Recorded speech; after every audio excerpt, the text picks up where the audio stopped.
Hello, everyone. It's John Pushkar here with the privilege to bring to you three wonderful presentations that'll not only be very important to us in the coming 6 to 12 months as we get a vaccine put out there and we start to come back from this pandemic, but these presentations are going to help us to understand the future. I'm sure you agree with me that for the rest of our lives, we're never going to be able to be in a situation where we can't remember that this kind of thing is possible. These folks today are going to tell us about lessons learned in applying energy conservation projects, technologies we can consider for the future. And again, all of them will have an eye towards things that could address communicable diseases in the future. So please pay attention, take good notes. We're going to start the session off with a great presentation by CP Pitones and Ankita Gupta of Yardi. So if you're not familiar with Yardi, Yardi is a global real estate management software company that's been around for nearly 40 years. They're all about sustainability and energy efficiency. It's the core components of their corporate mission and their commitment to their clients. Their clients are typically real estate folks of all sizes, and they're across the globe. CP Pitones has more than 20 years of experience working for Siemens, EMCOR, and Schneider Electric. He then took a leap into the software world by joining Enerliance, the company behind the Lobos optimization platform, which was acquired by Yardi in 2014. He provides technology and integration expertise in positioning the comprehensive energy strategies that Yardi's enabling software provides.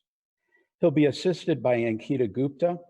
She's got a bachelor's degree in biotechnology from the Manipal Institute and a master's degree in civil engineering from Carnegie Mellon. She's also a CEM and a licensed professional engineer. She's got extensive experience in the energy audit world, M&V, green technologies, and HVAC systems. Folks, please enjoy their presentation.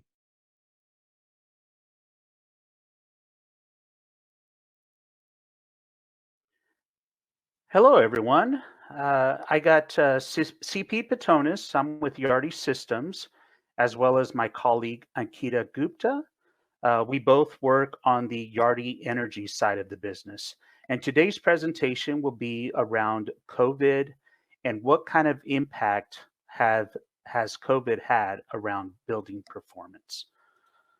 So just wanted to briefly cover the agenda. We're going to go through some case study objectives. Really, the objectives are tied around the tenant themselves, different types of tenant characteristics, building case for technology, as we've seen our clients and as we continue to work with our clients in building that case. Then we got some real world scenarios with data analysis. This is where Ankita is going to come in and take a deeper dive on the analysis itself. And then she'll come through a conclusion. And then at the end of this session, we'll have hopefully a very collaborative Q&A session. So the objectives, how tenants' behavioral patterns play a role in your energy efficiency strategy. Yes, even during COVID, right? We know what kind of effects the tenant has during the normal time, way back many moons ago. But really, it all ties into the tenant types. And I'm going to go through 4 different scenarios that cover those types of tenants that we're referring to. The technology to help the new norm, right? What kind of technology are we working with our clients on continued enhancements and continued promotion and adoption of these technologies? The risk management side, that's where I'm going to talk about a little bit about the risk management as it pertains to the HVAC equipment under these extreme low load conditions with certain modules that we have. Obviously, teamwork and adoption, right? The teamwork being not just us as our solutions provider, our clients, but incorporating the tenant as part of that teamwork.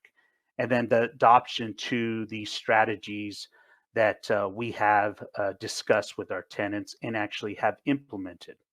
Does your team have the right tools, right? This is something that we talk to our clients quite a bit. What I'm referring to is the ability for them to visualize, analyze, and then operationalize with data itself, right? So a lot of our clients, not so much today, but as we pivoted from working at the building to working from home, we had some skeleton crews that were out there. Some people that might not have been as familiar with the building as others. Providing them the right tools with a unified platform allows them to do a comparative analysis pre-COVID conditions to the conditions that we now are in, right? As it relates to the performance of the buildings themselves. So we want to make sure that we are promoting these tools, educating our clients, and our clients continue to adopt them. And what do these tools look like? So Yardi Pulse is our energy management information system with a bit of building optimization. So as the industry knows it as an EMIS system, but it's very comprehensive because we can get down to actually optimizing the building systems. And what this EMIS system does is we can provide and activate modules, solutions, services for invoice processing, energy benchmarking, meter insights, which is meter, whole building electrical meter analytics, fault detection, as well as, again, the building optimization side. The three things that Ankita and I will focus on is the meter insights, the fault detection, and the building optimization. What we look at is we look at the building holistically and take a deeper dive into the data, that rich data, not just from what the meters can show us, but the actual performance of the HVAC systems. By looking at this data, it allows you to become more efficient. And that third pillar of operationalize, optimize with that data, that's what our clients have been able to do. So scenario number one, as I mentioned, I'm going to tie each individual scenario to a tenant type based on not just the building characteristics, but the tenant himself. Scenario number one is an owner-occupied office building. So in other words, you empowered the decisions that can be made. The influence to behavioral changes can be done more rapid, right? You can do that. You can institute that amongst your own team members. And the strategies that Ankita will talk about is what we were able to do to modify schedules, adjust the temperatures and static pressure, and then obviously take a look at the hot water systems during these, in California, where our temperature gets below 65 degrees, and all of a sudden our boiler systems turn on. But Ankita will talk through those details. But again, it's the influence that the owner has over its own employees that allows our clients, us with our clients, to pivot and implement these strategies much more in a quicker fashion. The scenario number two is a multi-tenant office building, so much different from a tenant characteristic standpoint. Obviously, being 3 million feet, 3 million square feet high-rise office building, you're talking about various tenants that you got to deal with. So lease hour dependency was no major change to the run hours itself. Obviously, they still had a responsibility to provide comfort conditions during least required hours. So it was really important for them to communicate to their tenants, have an understanding of when their tenants were going to enter the buildings, at what times.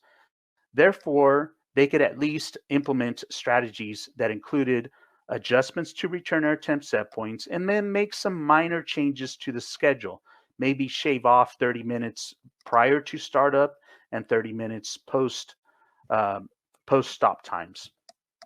But really, under these extreme load conditions, they were able to adjust temperatures not just at the air handler level, but holistically throughout the system.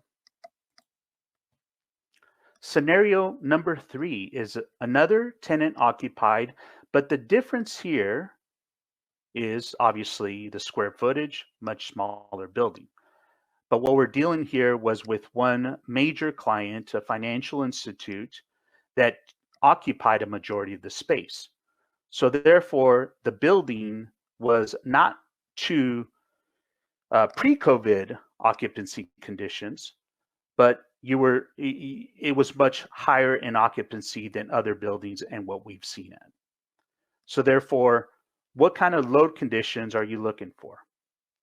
What kind of tenant collaborations can be had so that we can modify the chiller sequences according to the analysis, adjusted temperatures in unoccupied areas. So if that floor is not being occupied, we can adjust the temperatures. And obviously with the building being more occupied than others, the wellness side of things comes into play, right? Making sure that we can increase fresh air intake, increase fan speed, which relates to the air changes that a lot of our clients are pivoting to. So they're having an understanding more on not so much deprioritizing energy efficiency, but focusing more on the wellness of the tenants themselves.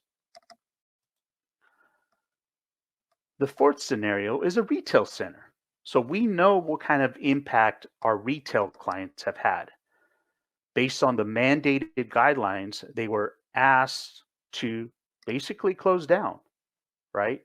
So lock the doors, no tenants. In their case, tenants were people visiting the retail stores to purchase something. So therefore, they were locking down the doors. But Ankita is going to walk through, what I refer to as taking it to the next level on trying to minimize any of that potential leakage that they've seen through, again, our Pulse platform. So it's really breaking it down to the tenant behavioral patterns, understanding each one, and then hopefully we do the right thing by showing you the analysis and taking a deeper dive into that. And with that, I'm going to hand it over to my colleague, Ankita Gupta, and she's going to walk you through what we've been able to see through our platform with the data itself. Ankita? Thank you, CP. Hello, everyone. This is Ankita Gupta, energy engineer based out of New York City. And I'll be basically going over the data analysis portion for each of the 4 scenarios that CP just mentioned. We'll be looking at a couple of building demand as well as HVAC charts, which our building optimization software has been trending. And we'll look at them to kind of study and analyze the response that each of these buildings had during the COVID impacted period. So let's get right into it. The slide that we're looking at right now is for scenario number 1, which is an owner-occupied building located in the West Coast. And the chart that we're looking at is essentially for the total building average daily demand for the 2 months, March and April. And we have selected these 2 months to be the timeline for owner charts to be consistent to study the performance of these buildings. Now, it's very evident that the building demand reduced around mid-March area, and that's when the COVID-imposed lockdown hit. And this reduction was mainly because of lower occupancy and hence lower lighting, lower plug loads, lower miscellaneous loads, and obviously lower HVAC load. Since this is an owner-occupied building, the owner could influence and take additional measures to save more energy. And with the right amount of collaboration between the owner, the facility manager, and the tenants, additional energy efficiency measures were implemented at this site. As CP has already described in his slides before, Some of the measures included setting back the temperatures on the supply air side, hot water side, and then also adjusting the schedule for these equipment. So basically optimum start. So implementation of these measures caused an additional reduction of around 25% in the building's KW. The second chart that we're looking at here is also representing a similar story, but in a different format. So we're looking at the week-over-week comparison of the building's KW. The lighter colored lines are essentially our base case, and then as the colors go darker, it's showing us the progression of the building's performance from that base case.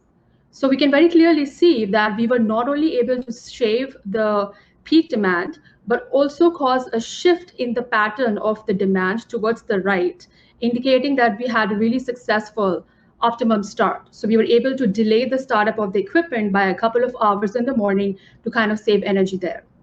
So for scenario number one, because it's an owner-occupied building, the owner could influence the decisions and take control over the additional steps that could be implemented. And hence we see more energy savings for this particular scenario. Moving on to scenario number two. So this is a tenant-occupied, it's a high-rise commercial building located in Midtown Manhattan. So it's on the East Coast. And here, if we look at the daily demand chart for the 2 months, we can see that the average demand reduced by roughly around 24%. And this reduction includes both the reduction due to lower occupancy, as well as due to the HVAC operational measures that we were able to implement at this site. So since this is a tenant-occupied building, there were certain restrictions or limitations in terms of the measures that could be implemented at this site. Since things like they had these lease requirements to run the equipment for a certain number of hours or supply the air at a particular temperature, so we couldn't really adjust the schedule that much, but we were able to implement some of the HVAC operational strategies. And one of the major measures that we implemented here was the return air temperature set point adjustment. So the chart that you're looking at right now is the return air temperature set point for the major air handling units at this particular site. So around March end, and that's when the COVID imposed lockdown hit, you can see that we reduced the return air temperature set point to around 68. And this was done in order to take advantage of the free cooling effect, because it's still cold outside, it's shoulder season. So we wanted to bring in more fresh outside air into the space. And this also helped us to save on the reheat side, because you don't have to reheat the air temperature to 72 or so, because there's nobody in the building. And then as the temperature started getting warmer outside, so around May and June, you can see that we brought the return air temperature set point back up to 72 or 74. And this helped to alleviate the load on the chiller side, and hence we saved cooling energy. So in spite of certain restrictions and limitations that we had, because of which we couldn't implement the schedule reset measures, we were still able to save decent amount of energy because of a couple of HVAC operational strategies that we implemented for this particular building. Moving on to the scenario number 3, which is also a tenant-occupied building, but this is located on the West Coast. And here the results are pretty interesting, because what happened was that initially, as you can see in the chart, around mid-March, we did see a reduction in the building demand because of the lower occupancy. But then one of the major tenants, as CP described earlier, resumed office, and they basically consumed around 70% of the building space, and hence the increase in demand was significant, and therefore the overall reduction was only limited to 7%. The next chart here also kind of represents a similar story. So we're looking at two line charts. The first one is that for the central plant, which includes the chillers and the pumps. And the second is the building KW. So you can actually see how the building KW correlates with the chiller plant KW. So again, around mid-March, you can see that the plant KW basically reduced to a bare minimum. And that's when my team analyzed and came up with some recommendations on the operational strategies. So things like, running only the pony chiller in order to avoid any kind of potential damage or equipment failure. Other measures were also implemented, like bringing in more fresh outside air, increasing the fan speed, and adjusting the temperatures in unoccupied spaces. But once the tenant resumed office, then you can see that the demand started going up, and hence the overall reduction wasn't that significant enough. So scenario number 4 is essentially a retail space. It's a mall located in Arizona. And here the results were as expected. We saw a significant reduction in the building's energy profile. The average daily demand reduced by around 35%, whereas if you look at the hourly peak demand, it reduced by around 50%. And this was because they had shut down the mall because of the lockdown procedures, and they were just running only the critical or essential rooftop units. So the chart that we're looking at right now is essentially the fan status chart. So showing you on and off status for all of the major rooftop units. So this is for the pre-COVID situation or scenario where you can see that the units are turning on and off on daily basis, as anybody would expect during normal operation. But once COVID hit, then you can see that most of the rooftop units were essentially turned off, except for a couple of essential or critical rooftop units. And hence we see the significant drop in the energy profile around that time. So, what's the conclusion? After studying and analyzing these 4 commercial properties, the conclusion was that the energy profile, it did not follow the pattern of the occupancy too closely. We did see reduction, but it was more dependent on the behavioral pattern of the occupants, be it the owner or the tenants. For owner-occupied building, we saw significant amount of energy savings because the owner could influence and take additional measures and steps to implement those energy efficiency strategies. And these strategies were both on the HVAC operational side as well as on the schedule reset side. Hence, we see significant amount of energy savings for an owner-occupied building. For a tenant-occupied building, we do see energy savings, but because there were certain restrictions like lease requirements and stuff, the energy savings weren't as significant as for the scenario number 1. And most of the strategies were limited to HVAC operational side only. And obviously there were things, there was limited amount of collaboration between the owner and the tenants, if you compare it to scenario number 1. And then for the retail space, the reduction was significant because the malls were shut down, and hence we see a drastic reduction in the energy profile.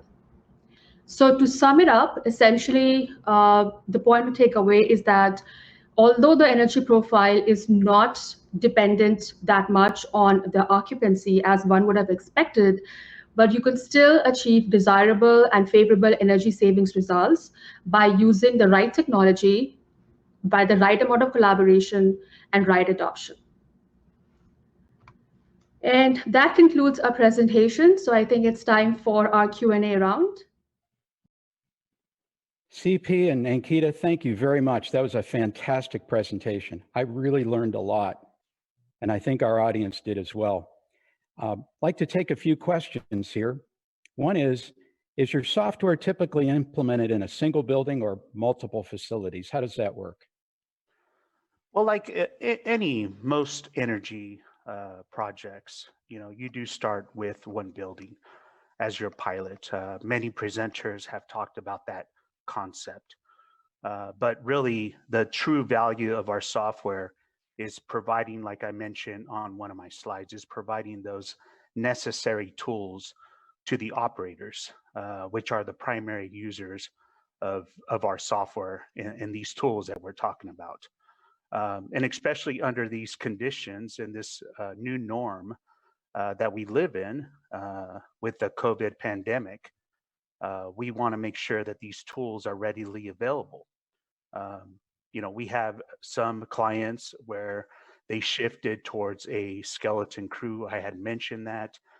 What that means is that they had set up 2 teams, a team A and a team B, and then shifted resources around. So try to mitigate as much as the contracting this virus.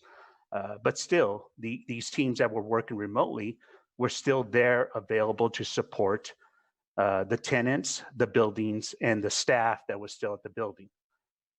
Therefore, the tools that we provide are web-based.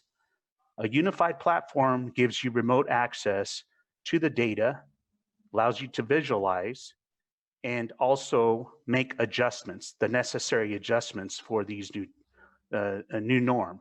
You know, in certain conditions, we have some buildings that are changing constantly on a daily or weekly basis. Strategies also change. The mindset of the tenants and what they require is really driving these changes, right? So one thing that Ankita can talk about is how she works a lot closer with our clients and with our support teams of what type of changes is she seeing. And one example that she had made is this returner temp set point. So maybe she can add a little bit more color to that. Ankita? Yeah, sure, CP. So the example that CP was referring to was actually for the scenario number 2 building, which is a high-rise commercial building located in Midtown Manhattan. And that particular facility has more than 100 air handling units. And in order to implement the return air temperature adjustment measure that I described in my presentation, all we had to do was toggle a button, you know, and that measure was applied to each individual air handling unit. Now, if you were to do a similar thing using conventional BMS, you would either need some sort of special programming, or you would have to manually adjust the setting for individual air handling units, which is quite a tedious process and time consuming. So I would say it's really beneficial to have a global adjustment feature for, especially for a large facility like this one. Great. Hey, so we got another question came in. It says, you mentioned that you adjust the static pressure. So this person says, I've done that for energy efficiency as weather changes, but what impact is there with COVID as regards to sufficient outside air, if any? And what we mean by that is that we're optimizing. In other words, we're constantly adjusting the static pressure set point. And what we mean is that the clients have now set new min and maxes.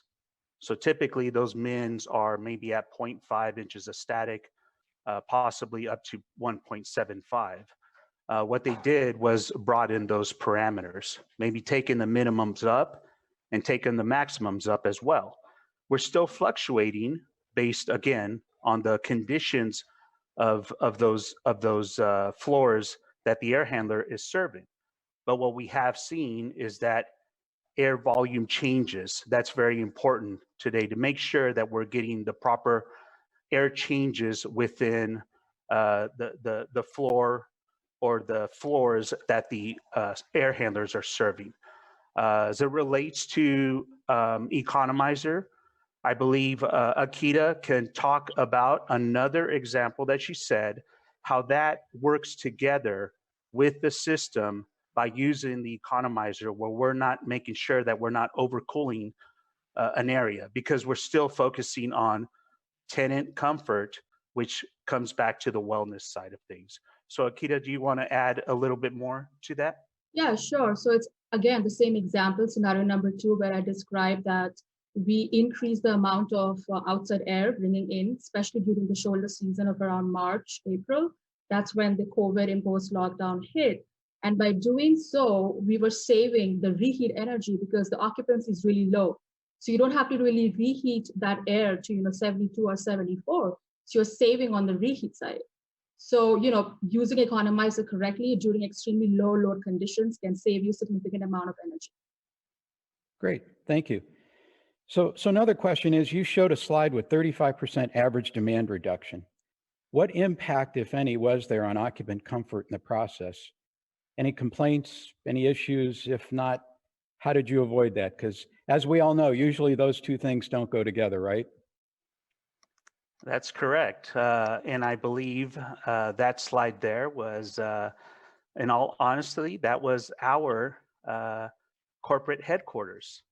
Ankita, you could probably talk in more details about what we did there and the communication As we mentioned, it's important to communicate this with tenants and to work with your tenants. And that's what our clients have been doing, is ensuring that they understand what the tenants' behavioral patterns were going to look like.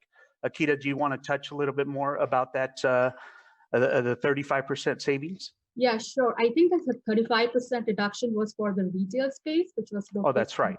Yeah. So the average demand reduction was around 35%, and the peak demand reduction was 50%. So as I described, for a retail space, since they were just following the shutdown procedures, all the non-essential rooftop units are basically shut off or turned off, and they were just running the critical units. So basically, we didn't have any complaint or any issues from the occupants, because the occupancy was down to like maybe less than 2 or 3%. Just the critical staff, running the essential spaces essentially. So it looks like you're taking advantage of the fact that occupancy is way down. If occupancy was normal, we'd probably still have some savings, but it might not be as much, right? It'd be hard to juggle that as well. Would you agree? Yeah, I mean, so our system, the building optimization system, basically optimizes HVAC set points pretty much every 30 seconds. So the only thing that would change is, as CP described, the thresholds, the min and max, be it for temperature or static pressure. Since the occupancy was really low, we had more flexibility in terms of what the min and maxes could be. So the strategies are going to be same. It's only the thresholds that would change based on the occupancy. Great, thank you.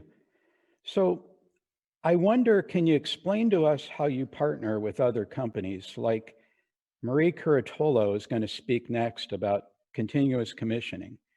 And I understand you guys have done a project together. So can you talk about how you partner with engineering firms and how that whole world looks?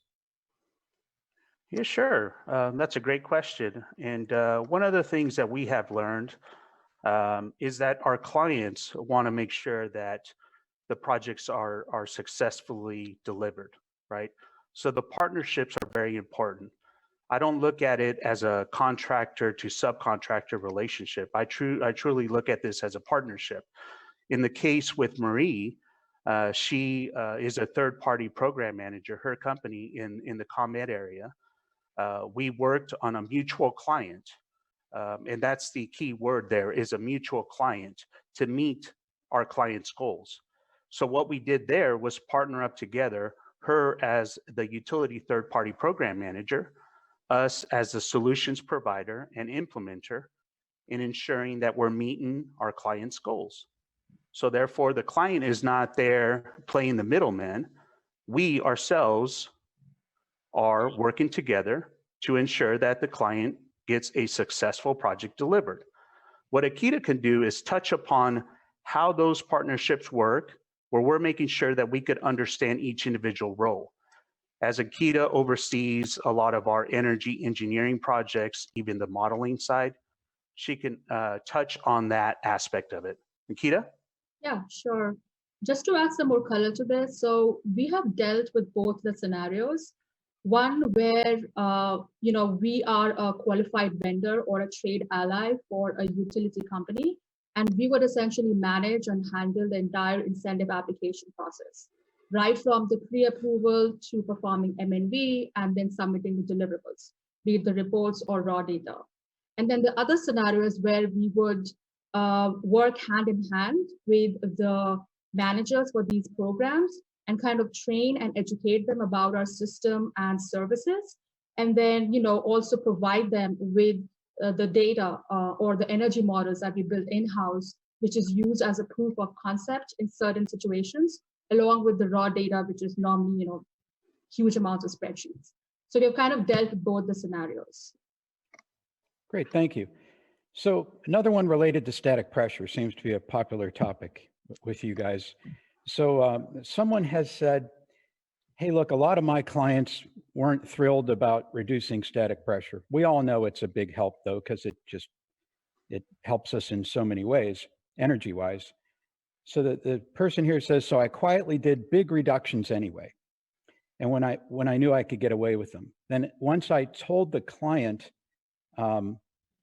what I did, there were possibly some issues here, and they're wondering, this person is wondering about, what do you do about the fact that it changes diffuser throw rates, it changes overall body wetting factor and general comfort? Have you had that be an issue anywhere, like diffuser throw or comfort? So the issue just to back up, I guess the question is probably on the low side. How do you know what the min can effectively be? Do you go out there and test that maybe? we actually do, and we work together with the operators, with the chief engineers of these buildings. These are the guys that know their buildings, understand their buildings, and actually have tested some of these concepts themselves. So we take that experience and that knowledge and embed that with our software and with the set points that we set up, right? And one key thing that was mentioned is sacrificing tenant comfort. And that's one component of where our focus is with our software. What we learned, again, from our client's experience, I come from the control side, like I mentioned, been doing this from a strategy standpoint for over 20 years. And what we've learned is not to compromise tenant comfort, because what happens, then the strategies get shut off. So it comes back to what my old boss used to say, the psychological air conditioning aspect of it. What we try to do is keep the air velocity going, making sure that there's air changes.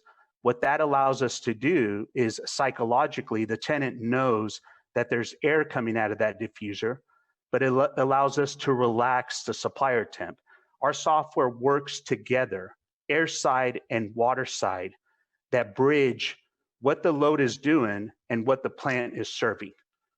So therefore, again, focusing on tenant comfort, tenant wellness, by allowing us to do and monitor the loads, as well as maintain the proper set points that is influenced by the operator. Anything to add to that, Ankita?